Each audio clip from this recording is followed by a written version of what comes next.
Hello girls and guys, welcome back to the channel. Today we have got a Fix It Again Tony. This one is in for Cambelt, water pump, full service. We're going to be using an INA belt kit from Schaeffler. If you've used these products, you'll understand that they are on point and I've never had issues with them, which is always a good sign. Also, Man filters and Bosch filters for all the service and work. Now, there is a nifty little trick when doing the cam belts on these, which we'll show you. We actually don't use any locking tools for them. I said in the last video that the diesel Vauxhall Saab Alpha engine was the easiest cam belt. I stand corrected. This is indeed the easiest cam belt. It's a non-interference engine. So even if you were to get it wrong, yes, it'd be annoying because you'd have to put all the timing tools in. But believe me, it is the easiest cam belt you will ever do. The only thing we use out of the timing belt kit is the timing tensioner tool.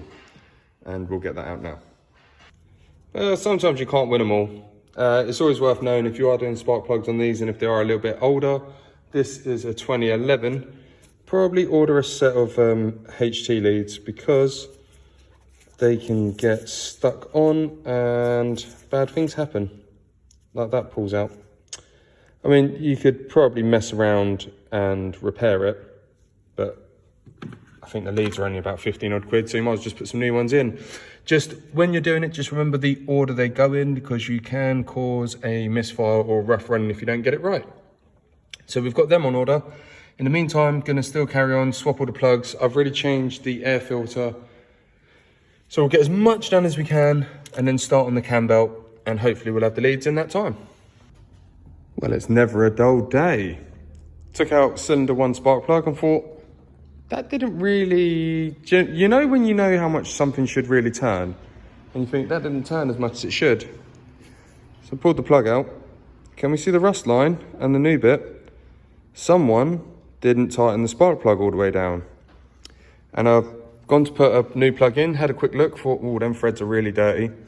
The new spark plug doesn't go all the way in, so there's damaged threads. Because these are angled, hold on, get a torch. So yeah, they're angled and there's things in the way. I mean, all you got to do is use a short extension or a UJ. So now I'm using the old plugs, just running it in, running it out, just cleaning the threads up slowly but surely, plenty of lube, and we will get that spark plug to seat properly. It was supposed to be an easy job, but now we're running into the usual type of issues that we get here. Someone else's problem, that is now our problem. So we're going to run this through, keep going until we get it nice and seated correctly. We finally got there. So the torque on the spark plugs is 23. And that is definitely fully home and seated. Looks just like the second one. Measured it, we are all good. So another day, another very odd thing to find, but it's sorted. Now, I can't run it because ignition lead 1 is mullered. What I've also realised is they're different ignition leads. These are originals, and I'm not sure which ones these are. These are Champion or whatever they are, but this one looked different to the rest. So now I'm going to do the other two and hope for no more issues. Well, unexpectedly, ordered them in, obviously original HT leads, and they've turned up. So I've fitted them all, just got the number 3 to do now. And then I can see if we've cured, well, it didn't actually have a misfire when it come in. It was a little bit turbulent, but seemed okay. But we're going to fit these and see what happens. All right, let's see if we have a misfire. Yes, all right. That's one problem that I didn't know I had down. Now let's move on to actually doing the service and the cam belt. Okay, so the service is all done. We've drained the oil, changed the oil filter, filled it up with oil. Now we're getting the engine mount off, and I believe there's 17 mils, 3 17s here and 15s there. Put the jack under, support the engine with a block of wood, and then just whip the mount off. Then we need to undo all of them bolts, all the 10 mils on the plastic cover, and thread the wiring out inside there, and then we'll get access to the belt. So after everything's out, there is 4 15mm bolts that hold the engine mount into the body of the car. And then just undo, sorry, to the engine, not the body. Undo all the 10mm, unthread the wiring, and then get all this out of the way. These wires never like coming out of here. I'm making a hash of that. Let me use 2 hands. And there we have it. It is time to turn the engine round. Let's get it to TDC and line up all the points, and then just put some marks on it and get this cam belt well underway.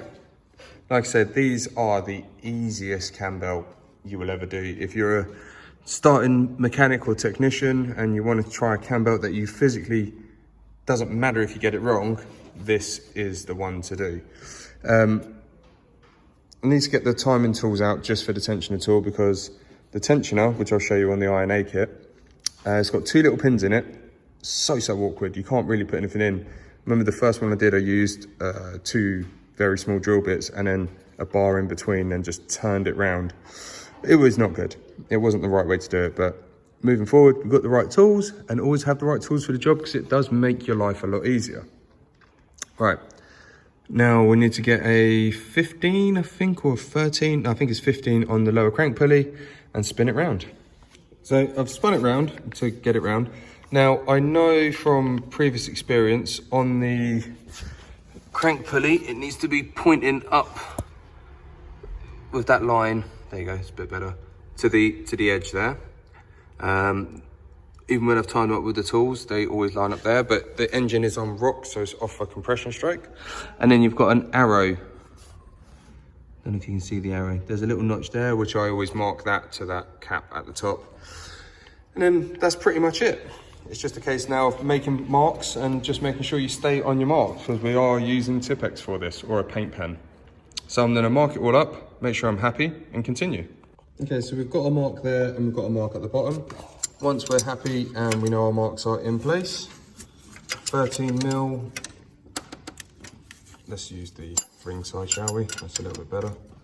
13 mil, and give it a little, oh, that's tight. There you go. Now, I always like to undo these slowly so it doesn't ping the belt and move anything, especially as we haven't got the timing tools set up for this. So, ease the tensioner off, nice and slowly. There we go, we've got slack on it, so that's perfect. So we're going to take this all the way off. And don't forget we're changing the water pump as well, which is a series of 10 mils. And these don't actually have a gasket. Some do, some don't. But these don't have a gasket, so it is silicone only, which is, well, it's just nice, isn't it? Now, tension is off, belt's all off. To get to the water pump, it is 3 10mm bolts and 1 10mm nut. Let's see if I can do these one-handed. I've slightly loosened them off. But make sure you've got something underneath ready to catch all the coolant that's going to come out, because we're about to make a mess. So we've cleaned everything up, we're ready to fit. Reason why I'm doing this is because, this is why I said always check the length of your belts, because this one is short by a significant amount. Now, it's not a perfect measure, but I can tell that it is short. So now I need to get another belt kit. Well, got to the bottom of that saga fairly quick. This has been incorrectly picked. The part number should be 30 and we've got a 28, so human error is what it is, but we noticed it before we went any further forward, so this is why checking your parts, even if you're using very good parts, check your parts, because you don't want to be in the situation that I'm in, where right now, I'm going to have a little walk around and see what else I can do while I'm waiting, because I hate standing still. Okay, so new belt kit is here with us. Already fitted the water pump on, and we're using the grey Durka sealant. Really good stuff, I'll show you what that is in a minute. So now fitting the tensioner, you see what I mean by the 2 little pins. That's why you need the specialist timing tool for it, or the pin for the timing tool. When you're doing this, just always keep this, I believe it's a Knux, this oval on the top. Keep that in a nice safe place, because you don't want to lose that now. They lock up when you put them straight on, which is good. So clean it all up, get the belt on. So I was just double checking the length of the bolts, but it's good to know that the previous belt was indeed an INA, or an INA. It's obviously changed because this was made in Germany and this one's made in the UK, so that's all good. So now we're all tensioned up, on point still. Nice little C cord on the belt.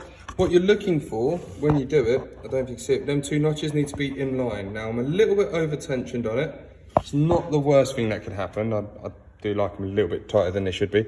But yeah, we're over tightened. So now at this stage, we spin the engine round, but first things first, you torque this up, and that, I've forgotten what that is. 20, I'm gonna double check. One thing that I weren't gonna forget, but I filled it up with antifreeze at the moment, just concentrate, because I wanna make sure the water pump doesn't leak. Normally I do that, but because our parts were missing, I forgot to do it for a minute, but now we're all in. I'm gonna check for leaks before I start turning the engine over. Right, we've gone round 3 times and we are all back on our marks. I forgot to say that this, according to Haynes, is 25 Newton meters. So we've given it a little click and a clack. That is tight. So now, everything's all done. You can't start these up at this point because they have a trigger wheel. And to be honest, by the time you put that on, you might as well just put everything on. I mean, like I say, because they're interference-free engines, you know you're not going to have a bad day if it doesn't go wrong. Worst case, if your timing is out, you'll just get the engine management light up and it will come up with a phonic learn fault or some other fault as well, like maybe a cam or crank correlation. But again, it isn't too much of an issue. If that is the case, then obviously you strip it down and use the timing tools correctly. So I'm gonna build it all up and get it running, start bleeding the coolant before it goes to its MOT. And just for reference, this is the kit I'm on about. That is the timing tool in question. It just goes in there and then you obviously do what you need to do and then tighten it up. The rest of the kit, which again is not really important, that weird black thing there, that is used to lock the crank and that is used to lock the cam when you remove the rocker cover and everything else. But like I say, these are fairly easy to do. Now I've got a bit of a mess to clear up first, and we still need to put the crank pulley on, auxiliary belt, and then fire it up. So auxiliary belt's on, everything's done. We've renewed the 2 screws here because they were, well, mangled. So 2 new ones. Now wheel on, lower it down and fire it up. So a little one of my OCD traits, the locking wheel nut always has to be closest to the valve. When I see a car and it's got the locking wheel nuts there, I'm very, very happy. What I forgot to show you in the earlier part of the video was disconnect the battery. Always disconnect the battery. No other reason, just in case someone doesn't see it and tries to start it when the belt's off the car or whatever. So I'm gonna torque the wheel up first and then we're gonna start it. Okay, so now we're gonna fire it up. Just ignition, 3, 2, 1. Nice. Oh, there's gonna be an airlock. Okay, so we've got a bit of an airlock, so we need to bleed the coolant system, but before I do that, I'm gonna refit all the induction system. So we've got it running again. No engine management lights on, everything's all good. I've just raised the front off the floor just to raise the water level a little bit, or raise the car up to bleed it. We've still got quite a big airlock in there, so we're gonna leave it running for a few minutes before we attempt to bleed that again.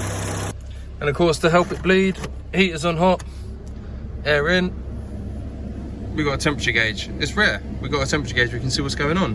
What you probably haven't realised is a lot of modern cars don't have temperature gauges anymore. Right, while we're waiting for it to get up to temperature, the time has been set and we're getting heat inside the cabin, which is good. So it's gonna run it outside and get it bled up a little bit more and wait for the fans to kick in and then check the level once it cools down. So the fan is on. Just need to top up the coolant a little bit, wait for the fan to kick out, turn it off, let it cool down, top the coolant up, and just one more road test. So nice road test later. This one is all done.